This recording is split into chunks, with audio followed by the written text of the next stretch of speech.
name's Noel. I'm a psychotherapist. I'm here, where am I? The Camden Center in Los Angeles. In Los Angeles. Which bit of Los Angeles are you in? We are in West Los Angeles. Oh, great. Yes. And who are you? I'm Dr. Jason Schiffman. Okay, and what do you do here, Jason? Hello. Hi. That's from Los Angeles. Hello, London. What do you do here? So I am the founder and executive director of the Camden Center. Now, it's really interesting for me, it's really interesting how this got founded. It was very much about a connection between your journey and just looking at the field about what was missing. We were talking about some stuff earlier on about the range of services you've got on offer here. I mean, it's quite huge. Yeah, we have quite a few different modalities, and just give us some of the modalities that you use. Go on, off the top of your head. You don't need to list them all. I know that. Wow. All right.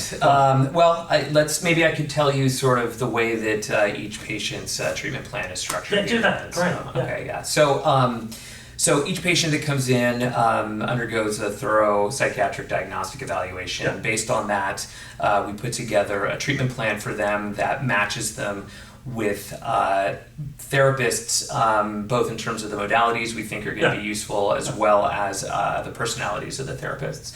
One of the things that we found is... Just stop there for a second. Yeah.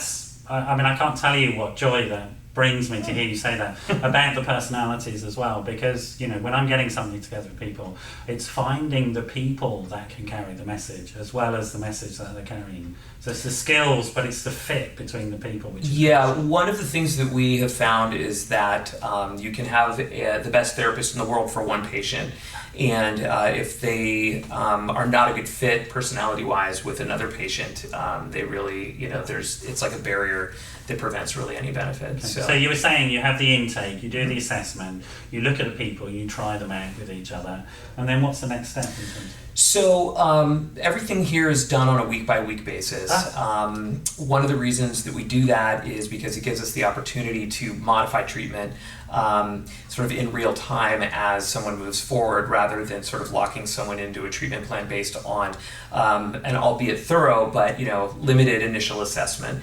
So as we get to know the patient better, we have the opportunity to make adjustments to the treatment, getting rid of things that we thought were going to be a good fit but aren't, adding in things that we didn't realize we were going to need at the beginning. It's great, because what it's suggesting to me, and we haven't said this, but I'm going to put words in your mouth in a sense, that it's an ego-less program, that it's the personalities and ego needs of the therapist are not here, they're not present. It's not about, I'm a brilliant therapist, you should be able to work with me. You are a brilliant therapist, but yeah, that's true. Really it's not why they get better here. That's right, and you've got a community here, it seems to me, a community of practice, I almost... Yeah, one of the things that we try to do is have sort of an approach of not knowing. And what I mean by that is not making assumptions about what is going to work for the patient. We actually have the patients meet every week with their program manager to give feedback on what they feel is working and what they feel isn't working. And actually that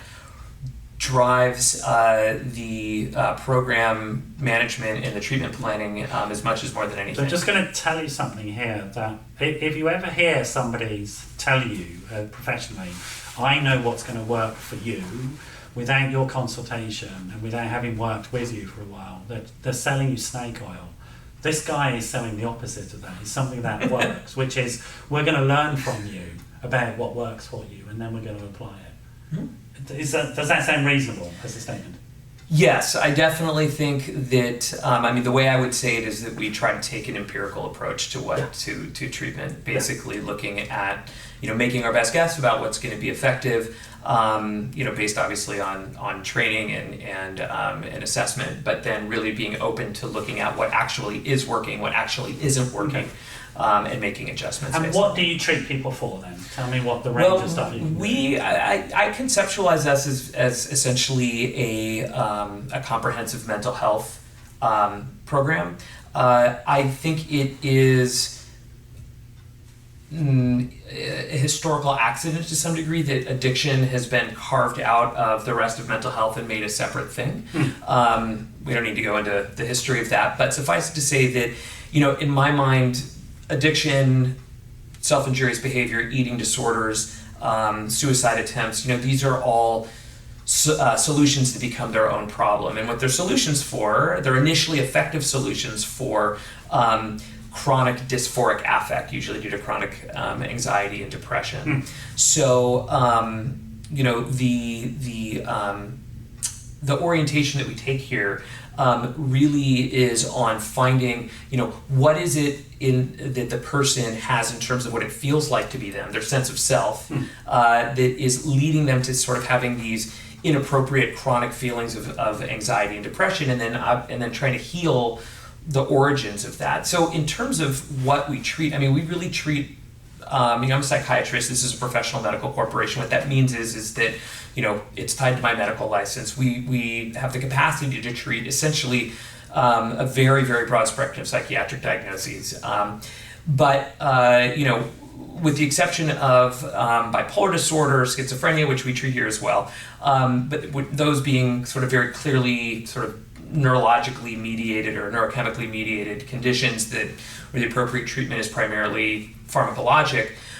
With the exception of that, most of the treatment ends up looking very similar, whether it is addiction, eating disorder, self-injurious behavior. Right. Obviously, each of those sort of acute conditions that resulted in them presenting for treatment gets its own very specific and focused treatment, but really what happens parallel to that is addressing, kind of discovering and addressing the underlying issue of the sense of self issue. What was the sort of developmental trauma or difficulty that led to the person having a sense of self where being them walking around in the world is sufficiently uncomfortable that they need to keep going back to these ultimately ineffective and destructive in a sense, behaviors. when you come here, you're giving people the opportunity to become a version of themselves which can let go of all those pathologies.